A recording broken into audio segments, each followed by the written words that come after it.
साक्षी मिलेगी।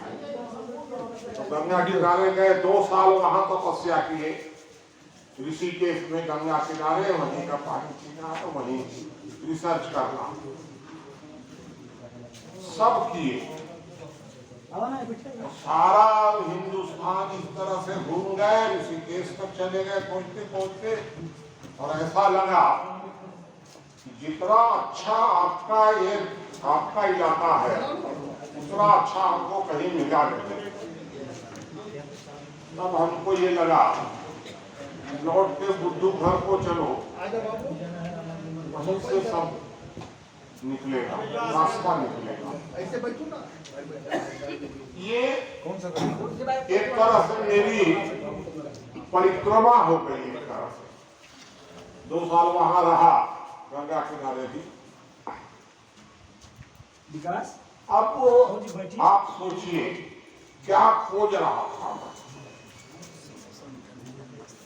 बचपन में 13-14 वर्ष का जब आया गया कि कलयुग है, और कलयुग जब होगा तो ऐसा होगा। लेकिन मेरे मन में एक बात आई, ऐसा जब होगा तब उसको कलयुग कहा जाएगा, कलयुग अपने मन से नहीं आ जाएगा। कलयुग आएगा तब ऐसा होगा, ये गलत है। ऐसा लक्षण दिखेगा तो हम लोग कहेंगे कलयुग। लेकिन मान लीजिए कलयुग आ गया, कलयुग हो गया, तो बताया गया कि कलयुग का आखिरी चरण है। और अब जल्दी सत्युग बाबा ये बताइए कि सतयुग ऊपर से कहीं भगवान टपकाएंगे कि यही हम ही लोगों के बीच में सतयुग का लक्षण दिखेगा। मेरे मन में ये आया कि सतयुग ऊपर से नहीं आएगा, सतयुग आएगा तो हम ही लोगों के बीच से आएगा। तो हम ही लोग खोजे कि भाई अगर युग परिवर्तन होना है तो सतयुग कैसे आएगा।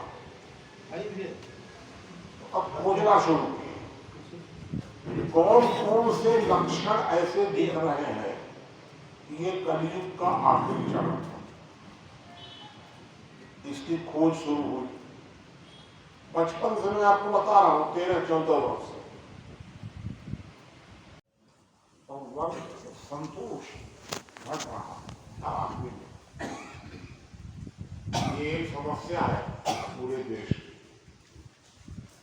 दूसरी एक समस्या है कि दुनिया पहले भारत के तरफ से विचार लेती थी। हम लोग जो भारत के लोग थे, जंगलों में चिंतन करते थे और दुनिया को संदेश देते थे विचारों का। और अब क्या हो रहा है, दुनिया से हम लोग उधार ले रहे हैं, नकल कर रहे हैं दुनिया के हर मामले में। संविधान लिखा गया, नकल करके लिखा गया। कोई मामले में पुराने जमाने में कपिल, कणाद, गौतम, क्या क्या नाम हम लोग नाम सुनते हैं, लेकिन हम लोग तो अनुभव किए हैं। स्वामी दयानंद, स्वामी विवेकानंद, तो हम लोग के नजदीके में हाल ही में हुए हैं, तो हुए हैं कम से कम। अब क्यों नहीं पैदा हो रहा है स्वामी दयानंद और विवेकानंद। थोड़ा बड़ा बाबा रामदेव आए, वो भी व्यापार में ही लग गए। मैं आपको बता रहा हूं, मैंने इसको जब एक एक मुद्दे पर डिटेल करेंगे ना, तो हर मुद्दे पर 10-10, 15-15 मिनट बोलना पड़ेगा।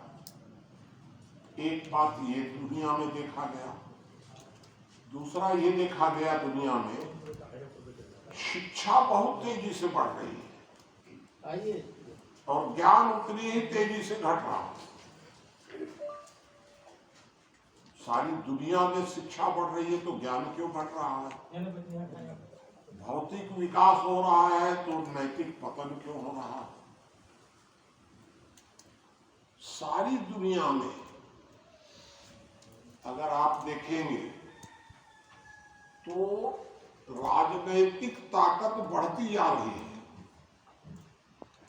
और सामाजिक व्यवस्था टूटती जा रही है। ये तीन विषय में सारी दुनिया में देखा। तीन कौन कौन सा याद कर लीजिएगा।